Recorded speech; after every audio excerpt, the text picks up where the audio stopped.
Hi everyone, so Kat and I are back with our lovely model Wendy and really excited to install these extensions that we just color melted. Yeah, so let's go ahead and get started on her application.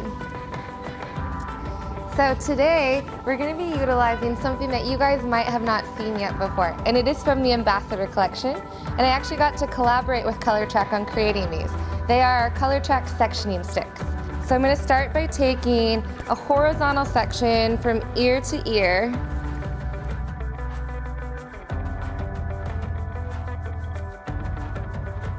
So all I'm doing is using the finer tooth side of my comb and doing a light tease right at the base of her head and a little spurt of hairspray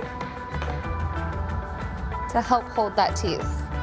This is going to help the clip-ins from slipping out of her hair. If she goes out tonight, if she's going to be working all day, no matter what she's doing, if the wind blows, her extensions are going to stay in.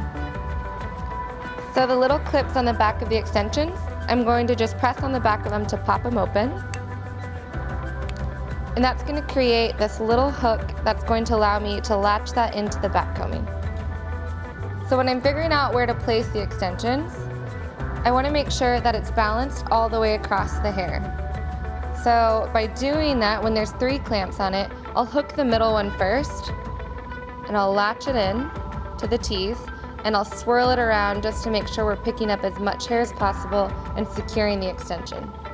And then I snap that extension closed.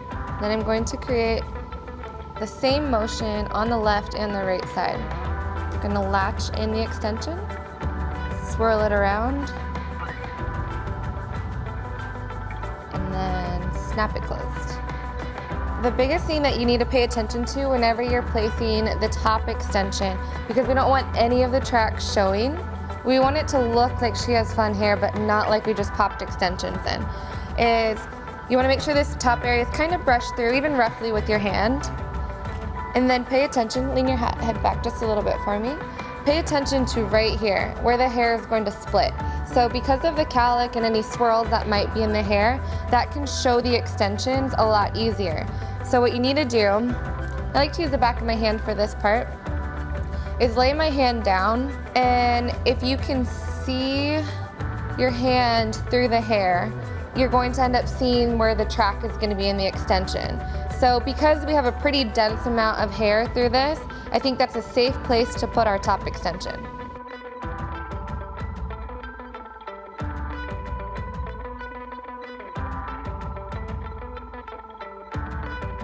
And Kat and I are also paying attention to the pattern of colors. So the weft below has blue right in front of the face. So the next weft we're going to add is going to have orange near the face so we get some dimension.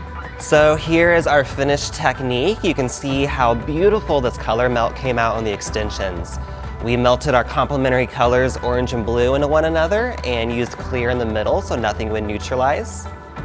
Now remember, when we installed the extensions, we maintained the dimension in the hair by alternating the orange and the blue. So now that it's teased out and big, you can see how much more movement there is in the hair. And also, follow us on Instagram at Colortrak, and then you can find my personal Instagram at Kat Collett. And you can find my personal Instagram at Garrett Roach. Thank you guys.